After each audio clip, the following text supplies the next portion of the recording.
اللہ تک پہنچنے کے لیے رسول تک پہنچنا ضروری ہے، رسول تک پہنچنے کے لیے علی تک پہنچنا ضروری ہے، علی تک پہنچنے کے لیے سلمان و ابوذر تک پہنچنا ضروری ہے۔ نظام ہے ولایت کا نظام، ولایت کی حقیقت منحصر ہے ذات احدی میں، انما ولیکم اللہ ورسولہ، اللہ کی ذات میں ولایت منحصر ہے، اللہ ہے ولی، اور اس کے بعد وہ ولی ہے جسے اللہ ولی بنائے۔ تو اللہ کا رسول ولی ہے، اللہ کے رسول کے بعد علی ولی ہے، علی کے بعد ائمہ ولی ہیں، اور ائمہ کے بعد وہ مجتہدین اور فقہاء ولایت رکھتے ہیں جو عادل فقہاء ہیں۔ عادل یعنی امانت دار، عادل یعنی وفادار، مجتہدین فقہاء، مجتہد جامع الشرائط، ان کی تقلید کے بغیر آپ آگے نہیں بڑھ سکتے۔ آپ کہتے ہیں تقلید بیعت ہے، نہیں، بے معرفتی ہے آپ کی۔ مجتہد کی تقلید ہوتی ہے، بیعت نہیں ہوتی۔ امام کی بیعت ہوتی ہے، تقلید نہیں ہوتی۔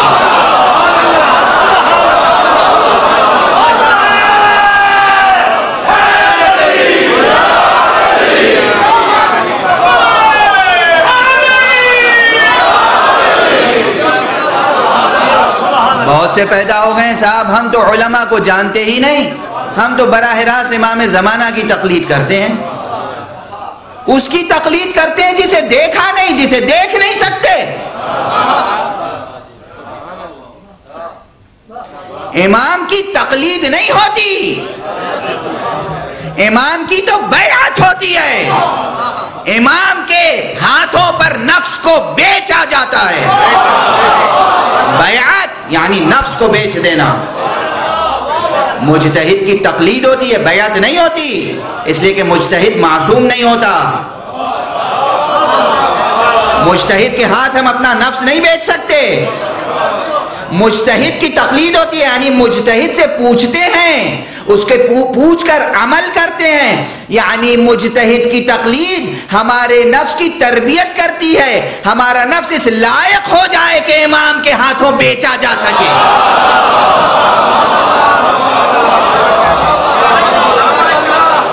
بس اب میں ایک روایت، اب تسلسل کلام میں جو بات ذہن میں آ گئی عرض کر رہا ہوں، جو کچھ ذہن میں تھا وہ تو موضوع سے، اب چونکہ بار بار سوالات آتے ہیں تو جواب بھی دینا میرے اوپر فرض ہے، اس لیے جواب دے رہا ہوں۔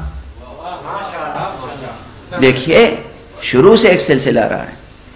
حضرت ابوذر جب ایمان لائے تھے تو معلوم ہے کیسے ایمان لائے تھے،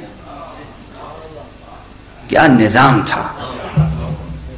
حضرت ابوذر نے سنا، کسی بھی ذریعے سے سنا، کسی بھی وسیلے سے سنا کہ مکے میں ایک نبی نے نبوت کا اعلان کیا ہے۔ دل میں محبت پیدا ہو گئی، آئے مکے، مسجد الحرام میں آئے، خانہ کعبہ کے گرد دیکھا کچھ لوگ بیٹھے ہوئے اور نبی کا نعوذ باللہ مذاق اڑایا جا رہا ہے، تضحیک، استہزاء، اور ان کے خلاف منصوبے بن رہے ہیں۔ خاموش رہے، دیر تک بیٹھے رہے، پورا دن تقریباً گزر گیا۔ اس کے بعد دیکھا کہ کوئی آ رہا ہے وجیح و شکیل، چہرے پہ عجیب رعب ہے، اور ایسا رعب ہے، ایسی ہیبت ہے کہ جیسے ہی وہ شخصیت آئی سب نے آپس میں کہا خاموش ہو جاؤ، اس کا چچا آ گیا۔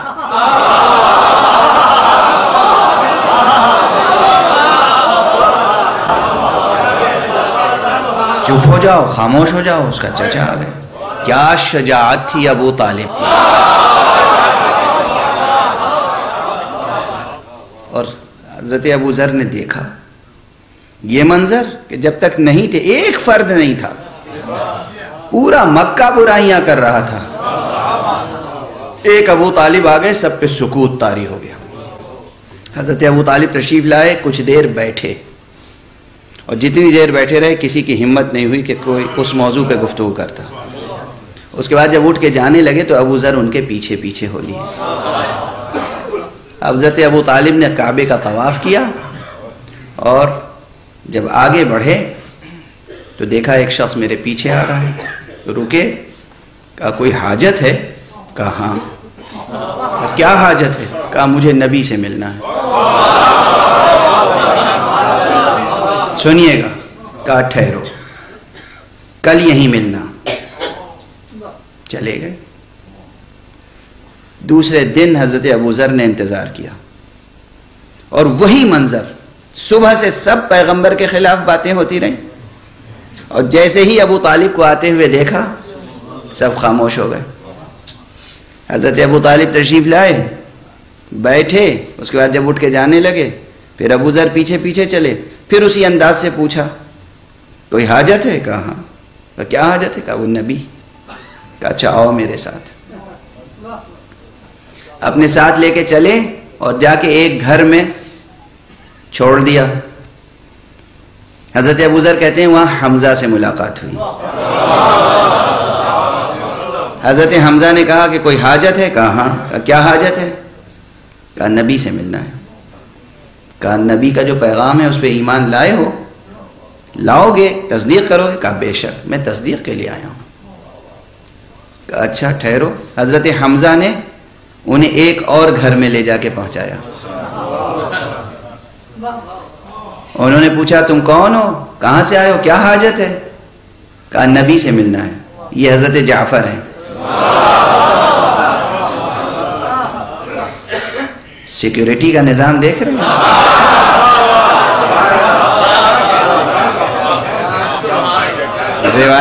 روایت کہا کہ کیا مقصد ہے؟ کہا نبی سے ملنا ہے.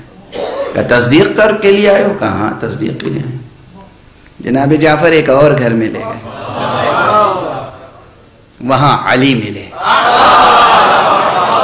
ابھی نبی نہیں ملے. واسطے دیکھا,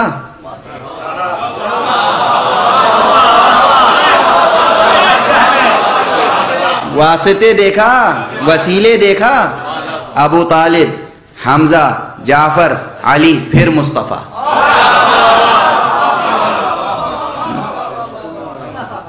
حضرت علی نے پھر وہی سوال کیا. کہا کہ کیا غرض ہے, کیا حاجت ہے؟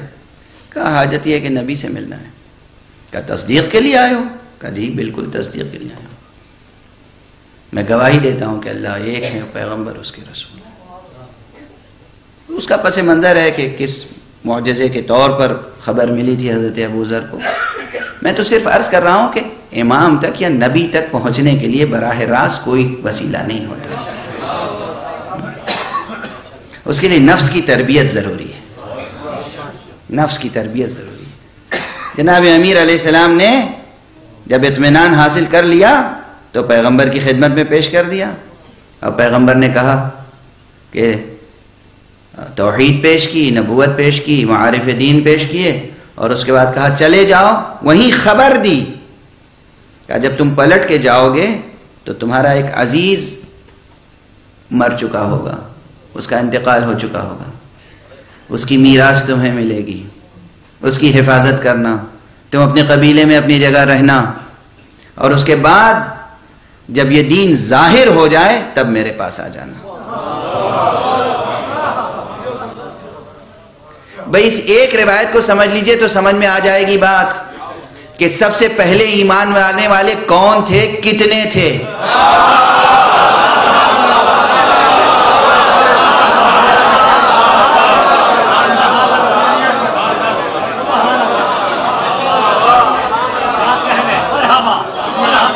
کون تھے, کتنے تھے, کیا نظام تھا, حضور کی کیا سیکیورٹی تھی جب تک حضرت ابو طالب زندہ رہے.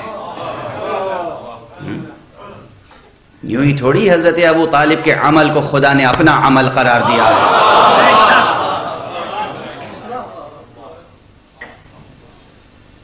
جناب ابو طالب کے مراتب الگ ہیں. درمیان میں بات آ گئی تو میں عرض کرتا چلا گیا. کس لیے عرض کر رہا تھا؟ حضور تک پہنچنے کے لیے ابو ذر کو کتنے واسطوں سے گزرنا پڑا. پہلے حضرت ابو طالب, پھر حضرت حمزہ, پھر حضرت جعفر, پھر حضرت علی, پھر پیغمبر. پیغمبر معصوم ہیں. علی معصوم ہے، جعفر تو معصوم نہیں ہے، حمزہ تو معصوم نہیں ہے. حمزہ و جعفر کی تقلید کیے بغیر مصطفیٰ کی بیعت نہیں ہو سکتی.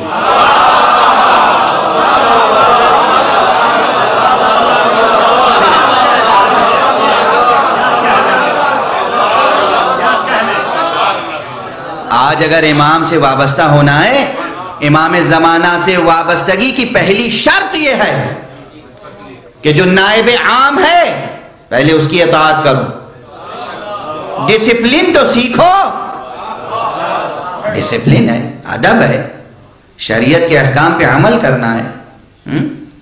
بہرحال جوانان عزیز، میں خلاصے کے طور پر عرض کر رہا ہوں، فضائل آپ سنتے رہتے ہیں، مصائب آپ سنتے رہتے ہیں، لیکن احکام کی طرف بھی توجہ دیں. احکام سیکھیں، اپنے کو اس لائق بنائیں کہ سرکار کی حکومت میں کوئی ملازمت مل جائے. آپ کہتے ہیں تقلید ضروری نہیں ہے، احکام کا سیکھنا ضروری نہیں ہے. ہماری خواتین غور کریں، ہمارے مرد غور کریں. بی بی زینب سے زیادہ عالمہ کوئی ہوگی؟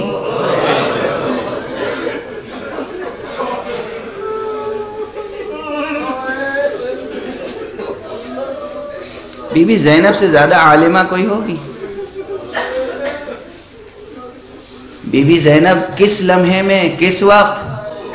روز عاشورہ جب خیموں میں شعلے بھڑک رہے ہیں،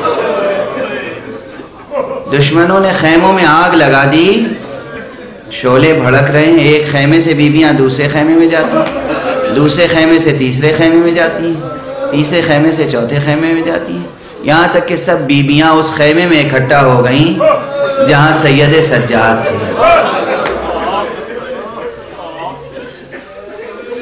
اور اس کے بعد بی بی نے پوچھا، اے بیٹا سید سجاد، تم امام وقت ہو، یہ بتاؤ کہ ہم جلتے ہوئے شعلوں میں، جلتے ہوئے خیموں میں، بھڑکتے ہوئے شعلوں میں جل کے راکھ ہو جائیں، مر جائیں، یا بے ردا خیموں سے باہر نکل جائیں؟ مسئلہ دریافت کرنا، درس دینا ہے، درس دینا ہے. برحمتك يا أرحم الراحمين وصلى الله على محمد وآله الطاهرين.